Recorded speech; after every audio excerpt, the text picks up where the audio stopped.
Start करें। हाँ जी बताओ जी, कोई प्रश्न पूछेगा तो?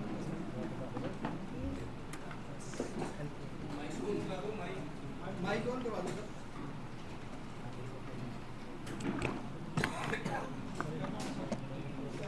ऑन करवाना है जी। कोई नहीं बिना माइक हो जाएगा वैसे। कोई नहीं।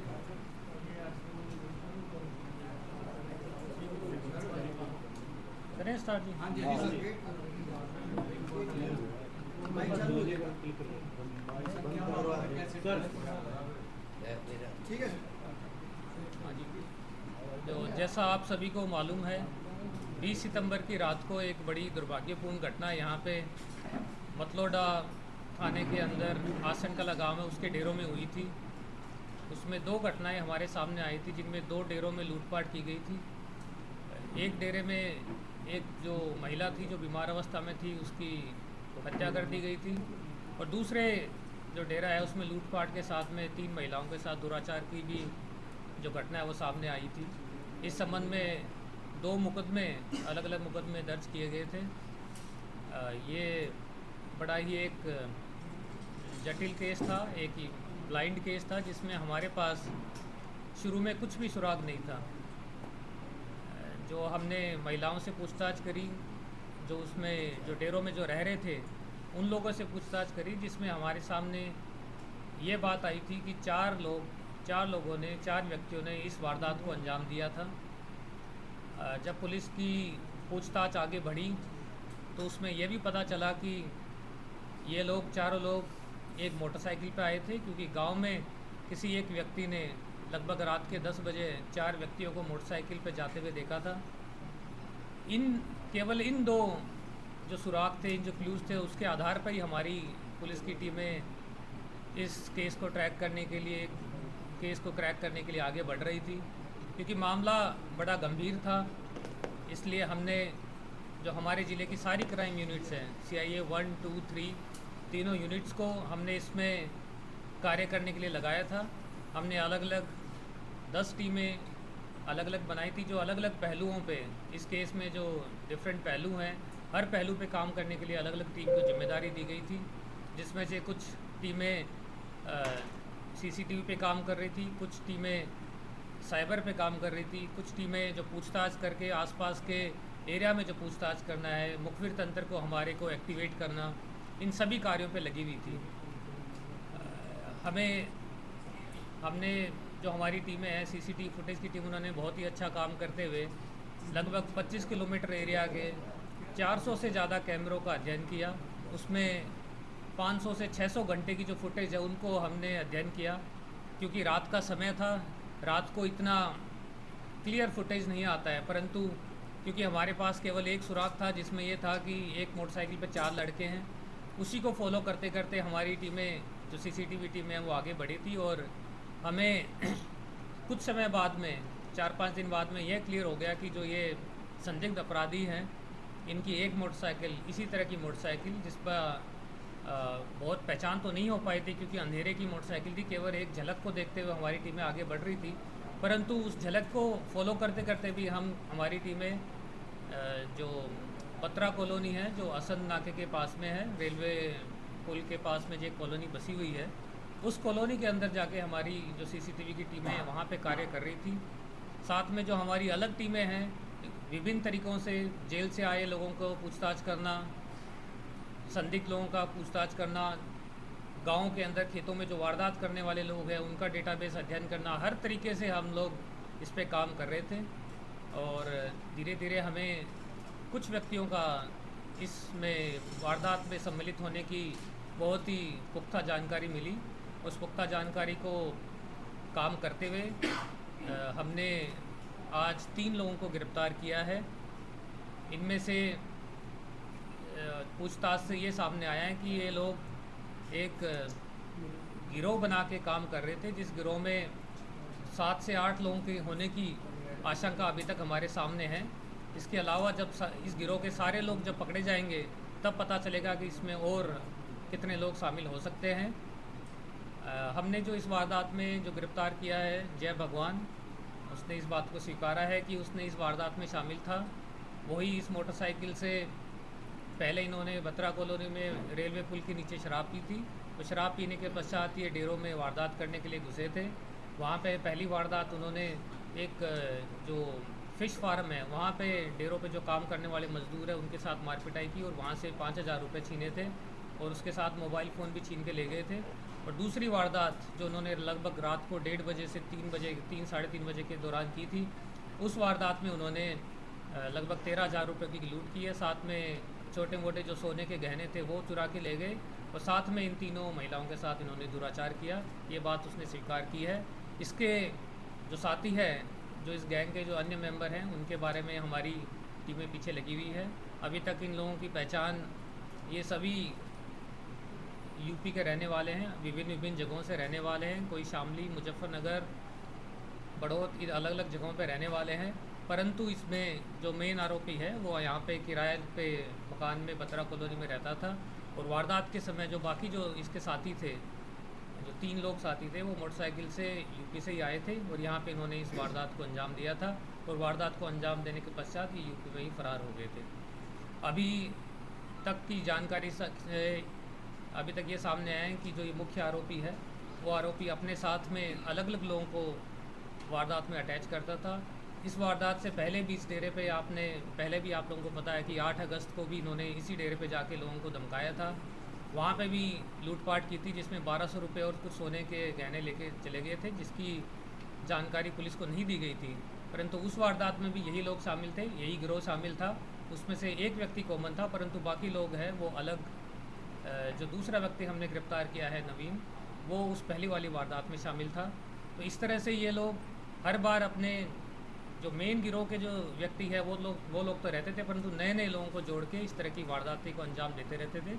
अभी पूछताछ के उपरांत हम इसको क्लियर करेंगे कि उन्होंने कितनी इस तरह की वारदातें की है और किस तरह की लूटपाट की और चोरी की घटनाओं में ये शामिल रहे। रेप का जो मामला था, ये तो पहला ट्रेस हो गया, इससे पहले किसी ने लिखवाया नहीं हुआ है, रपट दर्ज नहीं करवाया गया, ऐसे कोई मामले सामने पहले महिलाओं के साथ की गई? जी देखिए, जो ये इसमें मेन गिरोह का जो सरगना है, जब आएगा तब हम सारी बातों को और भी क्लियर करेंगे। परंतु हमारे सामने अभी तक ऐसी कोई घटना की जानकारी सामने नहीं आई है। परंतु ये सत्य है कि बहुत सारे ये ऐसे ही गरीब लोगों को टारगेट करते थे जो लोग मुकदमे भी दर्ज नहीं करवाते थे। तो पिछले भी जो 8 अगस्त की जो घटना थी, सेम डेरे पे हुई थी, उस घटना में भी कोई भी पुलिस की शिकायत नहीं दी गई थी और ये बार बार डेरे वालों को धमका के आते थे, वहाँ से जाने की धमकी देते थे, उनके खिलाफ मुकदमा दर्ज ना करने की भी उनको धमकी दे के आते थे, जिसकी वजह से कुछ गरीब लोग जो बाहर के वासी हैं वो यहाँ से चले भी जाते थे और बिना किसी वारदात की, बिना किसी सूचना दिए कि चले जाते थे। हरियाणा में या नेबरिंग स्टेट्स में मेरे को तो अपनी तरह का पहला मामला हो, जिस तरह हरियाणा में मेरे ख्याल ऐसा इस तरह की इंसिडेंट कभी हुई नहीं है।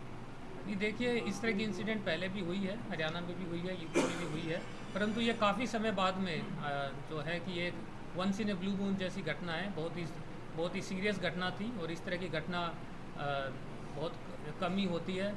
लेकिन हमें ये पूरा विश्वास था क्योंकि हम महिला विरुद्ध जितने भी मामले हैं 100% मामलों को सुलझाते हैं और हमें पूरा विश्वास था कि इस मामलों को भी हम सुलझाएंगे। आरोपियों को सभी को एक जगह से पकड़ा है, अलग अलग जगह से पकड़ा गया? नहीं, अभी जैसे 3 व्यक्ति हैं, 3 लोगों को अभी गिरफ्तार किया गया है। इसके अलावा जो बाकी गिरोह के मेंबर हैं उनको भी गिरफ्तार करने के लिए गिरफ्तार कहाँ से किया सर? गिरफ्तारी यहाँ पे सिवाना से, यहाँ पे सुबह आज जब इनकी टीम हमारी पीछे नहीं लगी हुई थी, जो सिवा दिमाना के बीच में किवाना रेलवे ट्रैक पे इनको जो हमारे पास सूचना आई थी कि वहाँ पे बैठे हैं, उसमें से एक व्यक्ति को जब हम गिरफ्तार करे तो भागने की कोशिश की और ऊपर से कूदा तो पत्थरों में लग के उसके घुटने पे एक गंभीर चोट भी आई हुई है, जिसका हमने आज सुबह ही हॉस्पिटल में इलाज कराया और प्लास्टर कराया है और बाकी जो गिरोह मेंबर हैं उनको हम जल्दी गिरफ्तार करेंगे। गोहाना में इस तरीके की घटना देखी गई किसी महिला के साथ, इस तरीके का क्या कहाँ पे? गोहाना के अंदर क्या उसमें भी ये शामिल है? नहीं, अभी तक की जांच में ये सामने नहीं आया कि गोहाना में इन्होंने इस तरह की कोई वारदात को अंजाम दिया। इनका इरादा लूटपाट का था या किस तरह से, क्या इसमें दिमाग में नहीं देखिए, ये इनका जो मेन मकसद जो अभी तक सामने आया है, ये खेतों में स्पेशली जो माइग्रेंट लेबर होते हैं, जो बाहर के लोग रहते हैं, उनके साथ लूटपाट करने के लिए जाते थे। लूटपाट में इन्होंने कभी जो खेतों से डोरी का सामान चोरी करना, बैटरी चोरी करना, कैश चोरी करना, गहने चोरी करना, ये सब इनकी फितरत में रहा है और धीरे धीरे अब ये लूट की वारदात को भी अंजाम देने लग गए थे। इस मामले के अंदर क्योंकि यहाँ पे 3 महिलाएं भी थी, उन्होंने महिलाओं के साथ भी दुराचार की घटना है उसको भी अंजाम दिया। सर सर, 10 इसके दिनों बाद तक कहाँ रहे सर, वो कुछ पता चला? जी? 10-12 दिन में जो पकड़े गए हैं, इससे पहले कहाँ रहे, कुछ पता चला सर? नहीं, ये यहाँ पे वारदात को अंजाम देने के बाद में जैसे ही इस घटना को मीडिया में उजागर हुई और जब पुलिस की टीमें इस पे काम करने लगी तब ये सभी लोग फरार हो गए। ये काफ़ी जगह यूपी में अलग अलग जगहों पे छुपते रहे, परंतु हमारी टीमें लगातार इनके पीछे लगी हुई थी और आज हमें इन 3 व्यक्तियों को गिरफ्तार करने में सफलता मिली। नाम क्या हाँ जी, ये अभी तक इनके पास जो घटना के टाइम में सुबह सूचना आई थी कि इनके पास 2 कट्टे जो होते हैं देसी कट्टे रखते थे और एक छोटा सा चाकू वो रखते थे, साथ में लाठी डंडे वो वहीं पे घटनास्थल पर से भी उठा लेते थे। वो रिमांड के दौरान इन सबसे बरामद किए जाएंगे। सर इसमें मास्टरमाइंड पकड़ा गया है वो अभी भी फरार है? नहीं, देखिए ये एक गिरोह है। इस गिरोह में जो अलग अलग व्यक्ति अलग अलग घटनाओं को अंजाम देने के लिए आते रहते थे। इनमें से एक इनका जो मास्टरमाइंड है जो जिसके खिलाफ पहले भी अभी तक की सूचना के हिसाब से 12-13 मुकदमे पहले से दर्ज हैं और वो अभी जो सूचना आई है मई में ही मुजफ्फरनगर जेल से बाहर आया था। उसके बाद में यहाँ पे हरियाणा में आके इन वारदातों के लिए उसने अपना नया गिरोह बनाना शुरू किया था, तो वो अभी उसके पीछे हमारी टीमें लगी। जिसके मकान में ये रह रहे थे, क्या उनके मकान मालिकों से भी पूछताछ की जाएगी? नहीं, बिल्कुल, हमने जो उनसे पूछताछ पहले भी की गई है। ये एक बार बार एक प्रश्न उठता है क्योंकि मकान मालिकों को भी अपनी जिम्मेदारी समझनी चाहिए। ये बहुत सारे अपने किराएदारों का पुलिस वेरिफिकेशन भी नहीं कराते हैं, जिसकी वजह से जो बाहर के क्रिमिनल हैं यहाँ बड़ी आसानी से यहाँ पे रह जाते हैं और उनकी पहचान भी उजागर नहीं होती है। ये लोग दिन में छोटा मोटा काम, मजदूरी का काम या पेंट का काम, इस तरह का काम करते थे और उसी दौरान ये काफ़ी रैकी भी करते थे। अपनी मोटरसाइकिल पे ये सारे डेरों की रैकी करते थे और रैकी करने के उपरांत ये रात को अपनी वारदात करने के लिए निकलते थे। जहाँ पे इनको ये जो मामला है इसमें आपने पहले पता है कि पहले भी गए थे इसी डेरे पे, उसके बाद में दोबारा इसी डेरे पे जाके उन्होंने इस तरह की वारदात। उम्र कितनी है सर? बैकग्राउंड क्या है इनका? शामिल थे इस वारदात में? इस वारदात में जय भगवान जो है वो इसमें दुराचार करने में भी सम्मिलित था और साथ में वहाँ पे डेरे पे भी था। उसमें जो 2 लोग हैं वो रैकी करने में और देखभाल करने में शामिल थे। सर, चारों आरोपी शामिल नहीं थे? इसमें से कुछ का एक की उम्र लगभग 40 से 45 उम्र थे, बाकी सब लोग 20 से 30 की उम्र के बीच में ही हैं। कहाँ के रहने वाले थे सर? इसमें से जो ये मेन आरोपी हैं ये लोग शामली में रहने हैं अभी, एक दुर्गनपुर बड़ौत जो थाना है उसके अंदर रहने वाले हैं। सब अलग अलग जगहों से रहने वाले हैं और वारदात करने के लिए यहाँ पे आके इकट्ठे होते थे। ये गिरोह जेल में तैयार हुआ था ये सारा चीज़? इसमें से जो 3 मेन के जो गिरोह के मेंबर हैं वो तीनों जेल में साथ रहे हैं, ये सूचना आई है। और वो जो गैंग के कोर मेंबर्स हैं उसके अलावा वारदात करने के लिए अपने साथ में नए नए लोगों को भी साथ में जोड़ते रहते थे, लेकिन जो कोर गिरोह है वो मुजफ्फरनगर जेल में ही तैयार हुआ। सर, दुराचार चारों ने इन्होंने डेरा खाली करने की चेतावनी दी, क्या डेरे से इनका कोई खास लगाव या कोई कर्मचारी इसमें शामिल होगा? नहीं, इस तरह की हमारे पास कोई सूचना नहीं आई है। डेरे मालिकों को इनका धमकाने का मकसद 2 मकसद थे। एक तो ये वारदात की सूचना पुलिस को ना दें और दूसरी ये है कि बहुत बार कुछ लोग डेरा खाली करके भी चले जाएं ताकि इनकी वारदात पुलिस के सामने उजागर ना हो, लेकिन अभी तक ऐसी सामने नहीं आई कि इनको डेरा खाली कराना इनका कोई मकसद न सामने नहीं। के नाम सर क्या क्या है? 3 आरोपी अभी तक गिरफ्तार हुए हैं, इसमें से एक जय भगवान, दूसरा नवीन और तीसरा सोनू। सर कहाँ से ऑपरेट कहाँ से हुई थी गैंग? जी, गैंग कहाँ से ऑपरेट होती थी? देखिए बतरा कॉलोनी में इन्होंने किराए पे एक मकान लिया हुआ था, तो ये जब भी रात को वारदात करने से पहले दिन में ये पूरे खाली स्थान जो डेरे हैं जो इस तरह से अकेले में जो रह रहे हैं उन लोगों की रैकी करते थे। उसके पश्चात ये रात को यहाँ पे आपस में बैठ के मंत्रणा करते थे, शराब पीते थे, उसके बाद में रात को ये वारदात करने के लिए सर दुराचार चारों ने किया या एक ने किया? सर दुराचार चारों ने किया था इस केस के अंदर। चारों ने। कितने मेंबर्स का गैंग है टोटल? अभी 7 से 8 लोगों की सूचना आई है, परंतु और भी लोगों के मेंबर के नाम सामने आ सकते हैं। अभी हमारे गहने निकाले थे दबे हुए, क्या पता था वहाँ पे गहने पड़े हैं? उनको पता नहीं था, उन्होंने वहाँ पे जो डेरे में जो लोग रह रहे थे उनके साथ मारपीट करके ही वो डेरे वहाँ से गहने चुराए थे। इसी साथ में जो लगभग 13,000 रुपये थे वो भी उन्होंने वहीं से सारा निकाले। प्लान की गई। आपकी टीम ने बहुत मेहनत की इस टीम में, 10 दिन में मामला सुलझ गया। टीम के लिए कुछ रिवार्ड रखा है जिन टीम के लोगों ने मेहनत की है?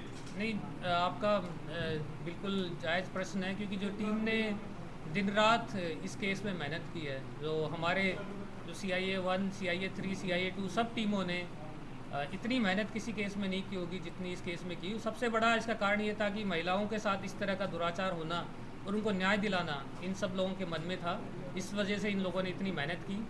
10 से 12 दिन काफ़ी सारे लोग अपने घर भी नहीं गए हैं।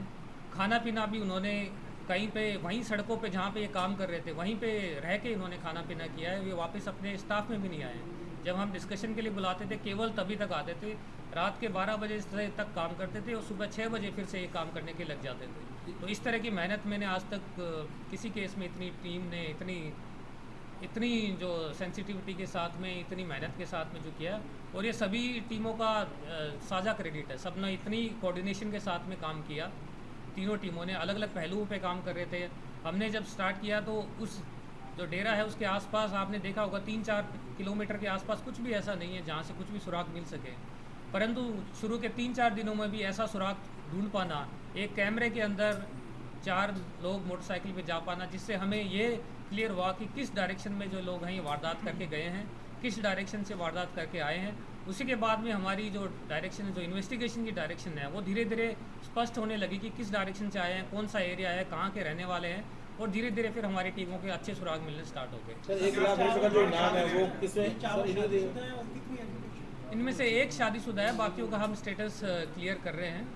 जितना है उनमें से कुछ लोग शादीशुदा भी सर जो 1 लाख रुपए का इनाम रखा गया था वो तीनों में डिवाइड होगा कैसे? है। देखिए, सबसे ज़्यादा महत्वपूर्ण हमारे लिए इस केस को क्रैक करना था, और ये जो सूचनाएं आई हैं, ज़रूर जो ये इनाम रखा गया है ये टीम को अवश्य दिया जाएगा, और इन टीमों का जो इन्होंने जो मेहनत की है इसको सूटेबली रिवाइड भी किया जाएगा। मतलोडा में 3 साल के बच्चे की गर्दन पर जो है चाकू रखकर लूट हुई है 3-4 दिन पहले, सेम पैटर्न लगता है, क्या उसमें भी इनकी इन्वॉल्वमेंट हो सकती है? नहीं नहीं, बिल्कुल नहीं, ये कोई दूसरी घटना है। उसमें हम जांच कर रहे हैं, जो ये घटना का आप जिक्र कर रहे हैं, क्योंकि उस घर के आसपास 5 रास्ते निकलते हैं, उन 5 रास्तों पे सीसीटीवी कैमरे हैं, उनमें से ऐसा कोई संदिग्ध अभी दिखाई नहीं दिया है, परंतु हम उस घटना को जल्दी क्लियर कर देंगे। तीनों का कोई नाम भी है, कोई नाम इन्होंने रखा? नहीं, ऐसा कोई नाम में गिरोह का नाम नहीं है। सर 2 दिन पहले एक बच्ची के साथ इस तरीके की कोई दरिंदगी घटना घटी है, उस मामले को लेकर भी कुछ एक्शन?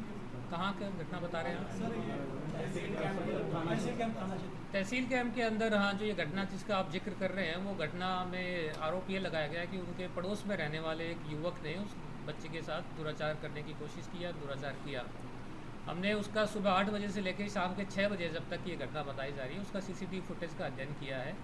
उसमें बच्ची घर के सामने खेलती हुई दिखाई दे रही है, और हम इसको जल्दी ही क्लियर कर देंगे कि क्या मोनू जो संदिग्ध आरोपी है उसने इस घटना को अंजाम दिया या नहीं। सर पुलिस को गुमराह करने के लिए ये लोकल भाषा का इस्तेमाल करते हैं? देखिए, जब हम जो विक्टिम होती हैं, जो परिवार की जो पीड़िता होती है, उनसे पूछताछ करते हैं, उन जो पीड़ित होते हैं उनसे पूछताछ करते हैं, तो बहुत बार चीज़ें स्पष्ट बता नहीं पाते हैं, और ये जो शातिर गिरोह होते हैं वो गुमराह करने के लिए भी कुछ अलग अलग चीज़ें भी वहाँ पे मौका स्थल पे बता के चले जाते हैं।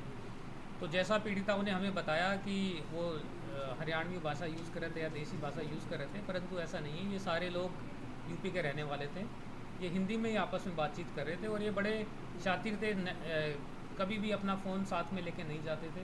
जो विक्टिम है उनके फ़ोन भी वहीं पे तोड़ देते थे, या फिर उनकी सिम ट्रे निकाल लेते थे या सिम निकाल लेते थे। ये बड़े ही शातिर तरीके से काम कर रहे थे, परंतु ऐसा है कि जितने भी महिला विरुद्ध अपराध होते हैं हम उसको बड़ी सीरियसली लेते हैं, और उनको 100% सुलझाने की हमारी जो ट्रैक रिकॉर्ड रहा है उसको आगे भी हम कायम करेंगे। सर एक सवाल है, पिछले कुछ समय पहले अटैची में लवारिस महिला की डेड बॉडी मिली थी, उसका अभी तक कोई स्पष्टीकरण सामने नहीं आया, क्या रहा? वो अभी तक जो मामला है उस महिला की पहचान नहीं हुई है, जो आप मामले का जिक्र कर रहे हैं, परंतु हमारी टीमें उस पर भी लगी हुई सर है। पानीपत में जितनी सराउंडिंग एरिया में वारदात हुई है, तारे काटने वाली या डेरे में कुछ और वारदात थी, ये गिरोह उसमें शामिल था या कुछ और? इसमें से कुछ घटनाओं में ये गिरोह शामिल भी रहा है, जो कुछ गाँव